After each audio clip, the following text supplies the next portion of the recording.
Action! Okay na, ma'am. Habang nagpapakilala ang dalawa, ay pananiligan mo ng lakas sila at sila isa'y nalalin ng kwento ng kanyang lahat. Binanggit niya na mula sa Sudan at siya at anak siya ni Sultan Milano. Pagod, inis, luhaw, at gutom ng aking nanas.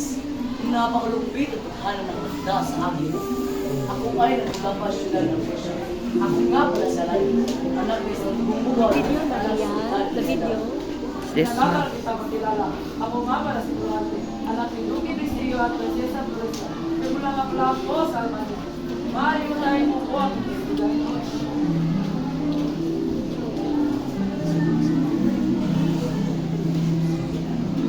Alam mo ba ang napakabay ng aking dinanas?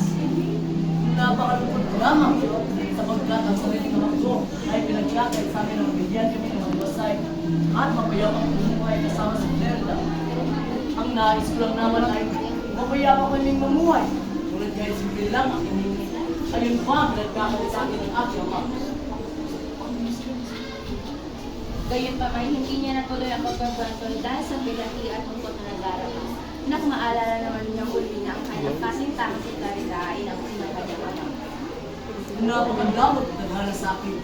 Dahil pati na ang pinaka-importante sa buhay ko ay siya pang ipinagkakait sa akin ng aking ama. Ang sama pangalan ay minahal niya ang kasintahan kong sa Florida.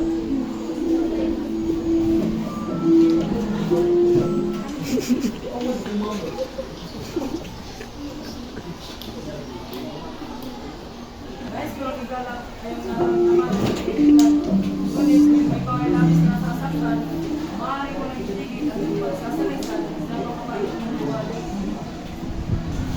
Isang araw habang naglalakad sila sa masukal ng kagubatan, ay nasalaysay hindi si Aladdin kay Corazon. Sinabi ni Aladdin na si Clarita lamang nagpapatatag ng loob ni Aladdin pag may labanan at sumasabak si Aladdin.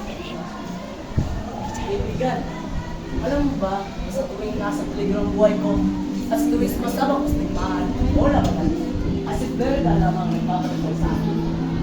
Sino ba naman ang kanya makalimot sa maamong ka ni Florida? Subalit nagbago ang lahat ng pinakamamahal ni siya ng iniibig na kanyang ama.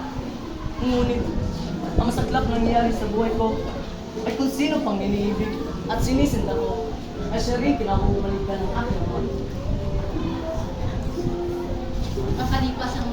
Makalipas ang ilang araw mula sa pagsakop sa kaharian ng Albania, ay masayang umuwi si Aladdin dahil sa matagumpay na pagsakop sa kaharian ng Albania.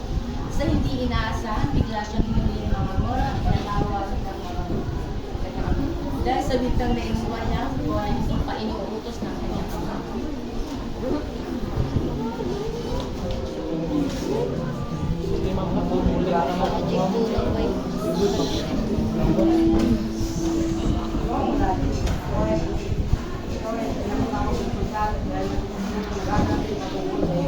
Bumalik! Ano itong sinasabi mong ipinatatawagan mo ng aking ama? Bumalik po, ngunit kami ay aking ipinatawag po. Isang pinangaw po sa akin ng Kristo.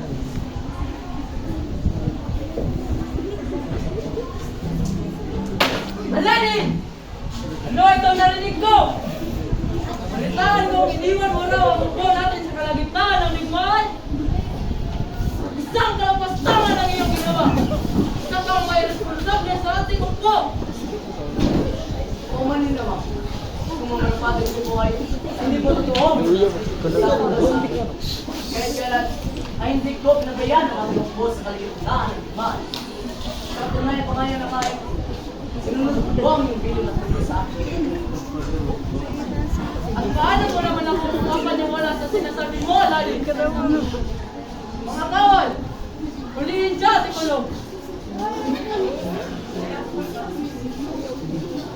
Hinayang mo. Hinihintay mo.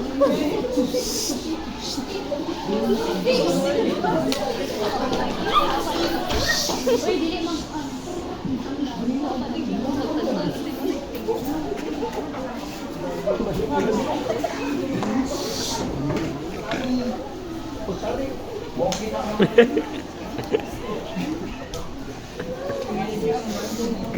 Pangsabong.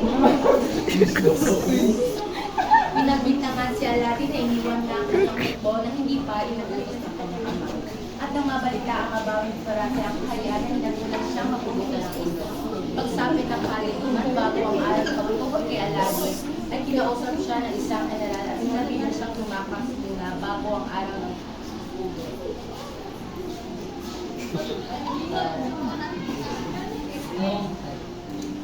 Hello, Aladdin. Isa po ako sa naniniwala sa inyo.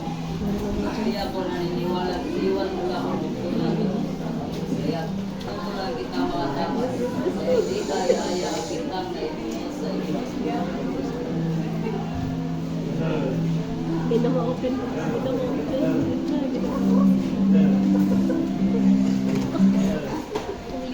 Salamat po.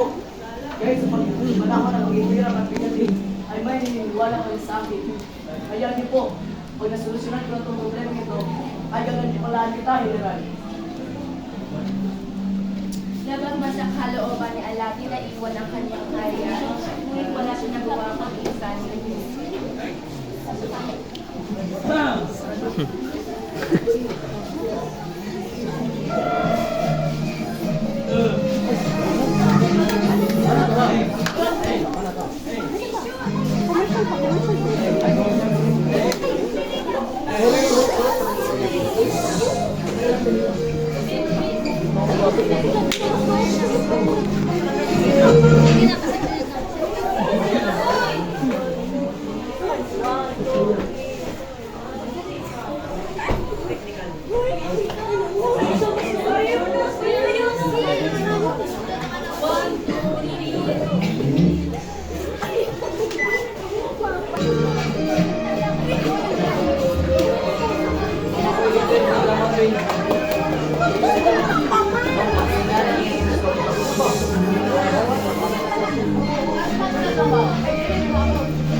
Wanak wakay kaway kis kamot lo.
Sige lang, okay lang.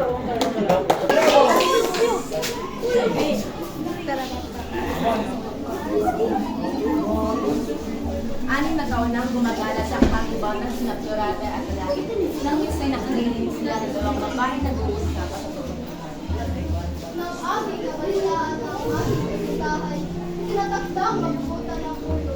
Bakit ako humingi ng tawad upang palayain ang anak niyang ating sinisinta?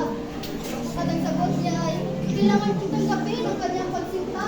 Anong gagawin ko sa ganitong sitwasyon at bagay? Hindi ko kaya ng ating sinisintang mamatay.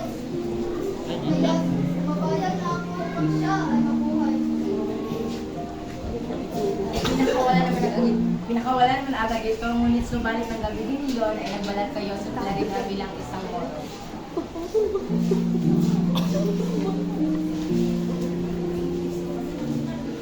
Manigit ng taon din ako naglakbay dito sa kagubatan. Hanggang sa ikayaging nadarman, nakita at nasaglolohan. Malaki ang pasasalamat ko sa pagligtas sa aking buhay. Siya nga pala, ang lalaking binitilan mo ng buhay ay si Adolfo, ang umagasitro ng aking ama na namamahala sa Albania.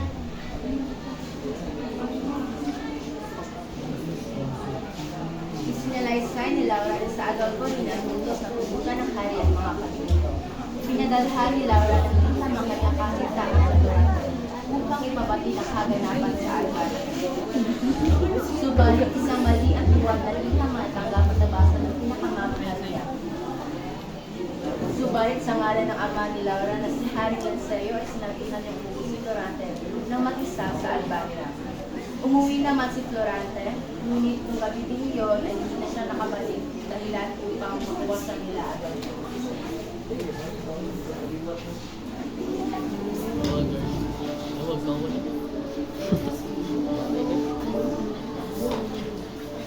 Manungkit.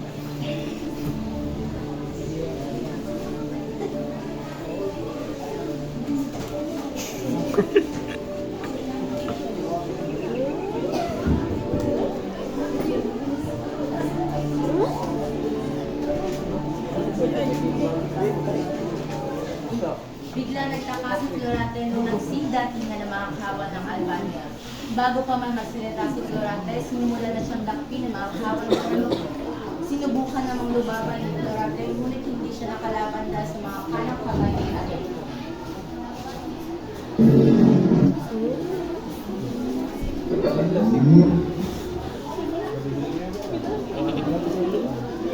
Maligayang pagbabalik aking kaibigan. Sige na, dalhin niyo yan sa bilangguan. Hindi ka magtatagumpay sa mga hangarin mo, Adolfo! Wala akong pakialam kung anong man ang sasabihin. At siya pa, natatak mo sa inisipan na lahat ng pagmamayari mo, ako na ang magmamayari. Dalhin niyo yan sa bilangguan at siguraduhin hindi siya makakataka.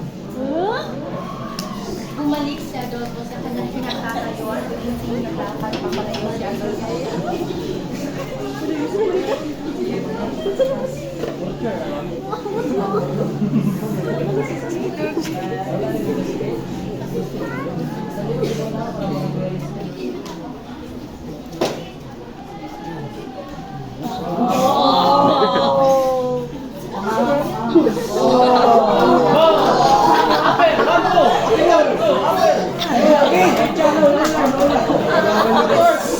Maligayang pagbabalik.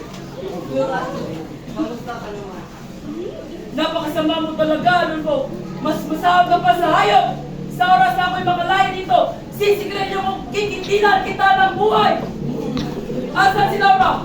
Sa oras na malaman ko, may ginawa ka masama sa aking pinakamamahal, ay panlalagot ka sa akin, Adolfo! Si Laura?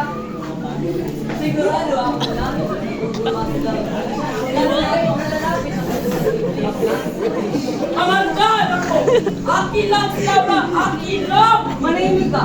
Mga kawan, dahil dyan ang kumata na doon, itali ako ng bahay na nagawin tayo.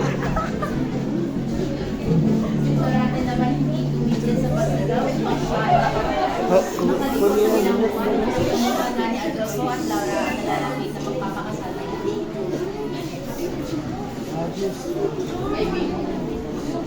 Adolfo, maaari ba kita makakisa? Oo naman, alin yun, Laura? Maaari ba ako humingi ng 5 buwang tali? Kung ngayon, ang gusto mo, aking minamahal. Yun na yun. Maraming salamat, Adolfo. Makalipas ang 4 na buwan ay biglang nainit si Adolfo dahil hanggang ngayon na hindi pa rin sila ikinakasal ni Laura. kaya nagdesisyon siyang dalhin sa pamilya si Laura at doon ay sipang pagsamantalahan.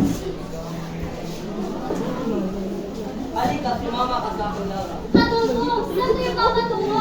Bitawan mo ako sa pagkatigin ng kakasakit na. Manahimik ka! Kung ayaw mo masaktan, sumunod ka na lang.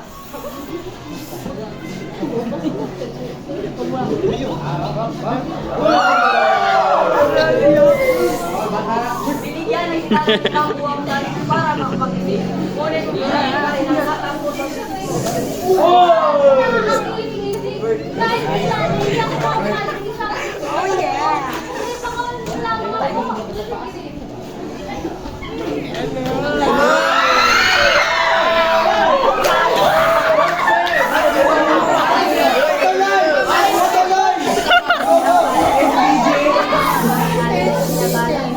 Hashtag for...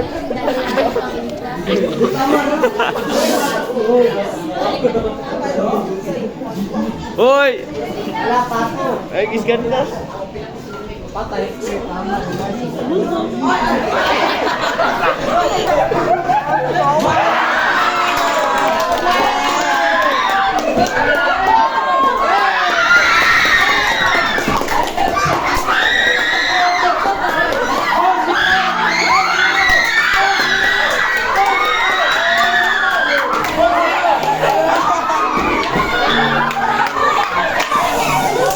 Wala, magaling din ang anak mo.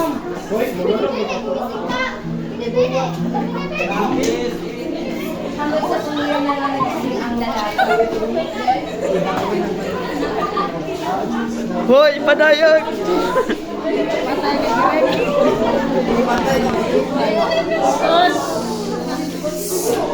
Pag-pills!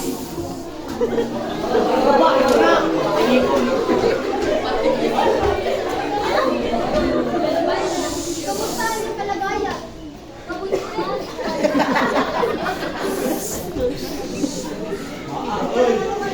Ang importante, may malay ka na.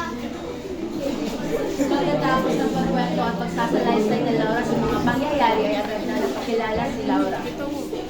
Siya nga pala, ako nga pala si Laura, anak ni Hari Benseo. Ako ay isang prinseso sa Maria ng Albania. Isang karangalan sa akin ang makilala ko. Prinsesa ni Maria ang Albania. Kinatagalan ko na makilala Laura. Ang pangalan, Teresa. Kaya pala ako nandito sapagkat nahanap ko ang aking nobyo. Ilang araw na siya nawawala. Siya ay naglalakaran. Ang kanilang papagkwentuhan na ito dahil sa hindi inaasang pagsagot na pala sa dalawang binata. Kasi naglalatan dali-dali lumapit at sumakbo sina Laura at dali-dali patungo sa kanyang mga nobyo at iyakan nito. Napakalilig.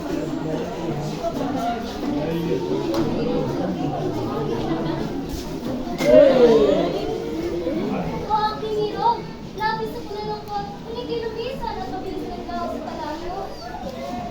Hindi na muli mayayari yung aking sinta. Pinapangako ko, hindi ka na mawawala sa iyong gabi. Ako'y nagkalala sa iyo, aking alalim. Ngunit kung ika'y patay na. Salamat sa may kapal at ika'y kinabayaan at hindi kinabayaan. Akala ko rin hindi na tayo magkikita, aking mahal. Gaya ng sinabi ni Florante kay Laura. Ay, tandaan mo, ako hindi na mapumalag sa piling aking mahal. Alis.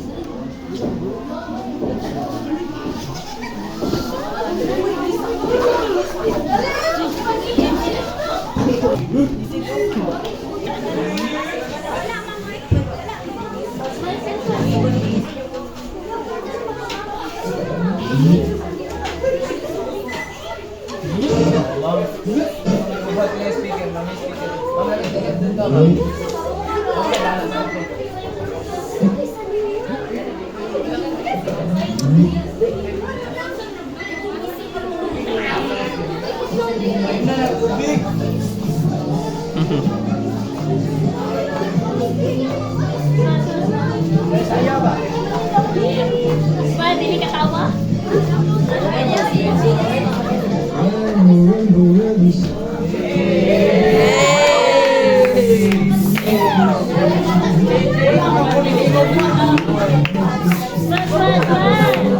Mabilis na! Mabilis, Mal! Oh, go, Tananos! Alam, malaki na gila siya.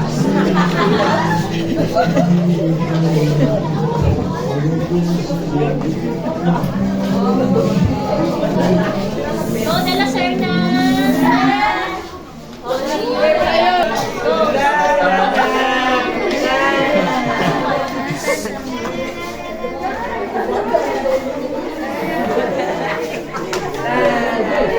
Sige na, counting lang. Go, go, go. Show must go on. Go, Diaz. Sige na, sige na, smile. Smile mo ang galing ka.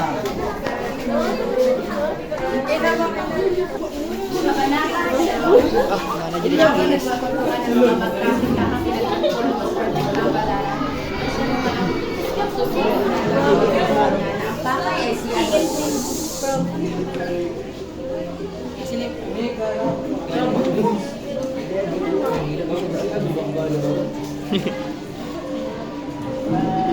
I do.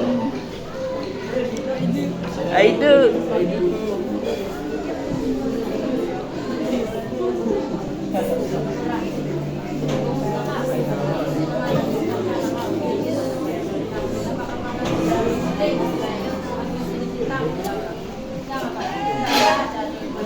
Si Adolfo ay pumanaw na. Napatay siya ng bisikleta na siya na magkasintahan ng kaibigan sa lahat.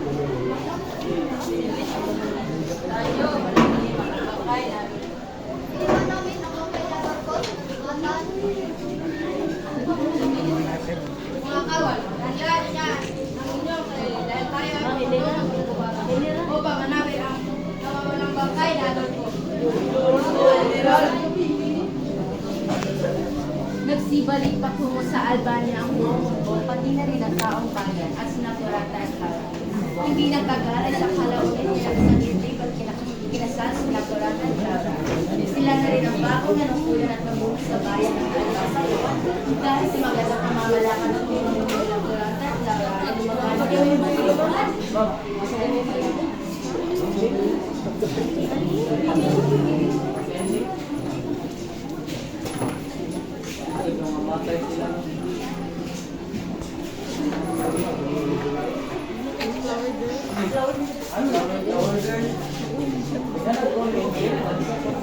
Tawa dah.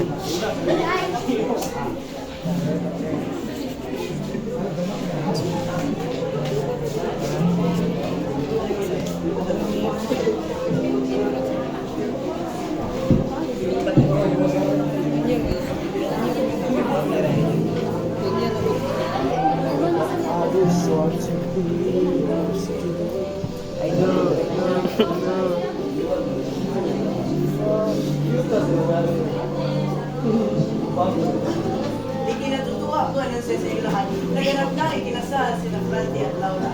At ikinatutuwa ko ang sila na nasasakupan ko. Silang dalawa na rin ang bagong manungkulan at mamuno sa karyaan ng Albania. Mabuhay ang bagong kasal! Kiss! Hoy, bastos ka. Samantala, sinaalala ng Florida matapos magtinyagan ay pinag-isang hindi sila sa kalaunan ng tinyagan. Sila na rin ay kinasal at namahala na sa bayan ng Persia.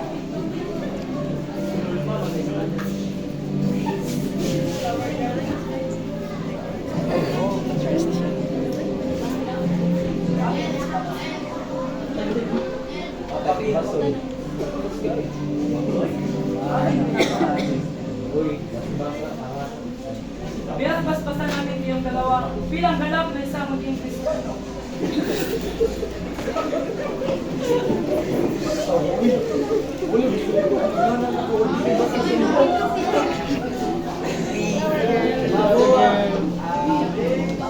Power Puff Girls. Mabuhay! Bagong kasal!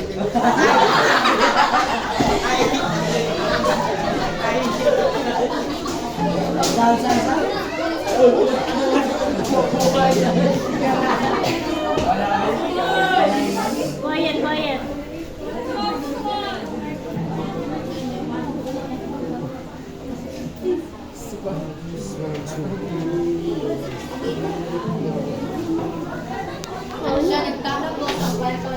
magkasintahang ikentagpo ng swerteng kapalaran.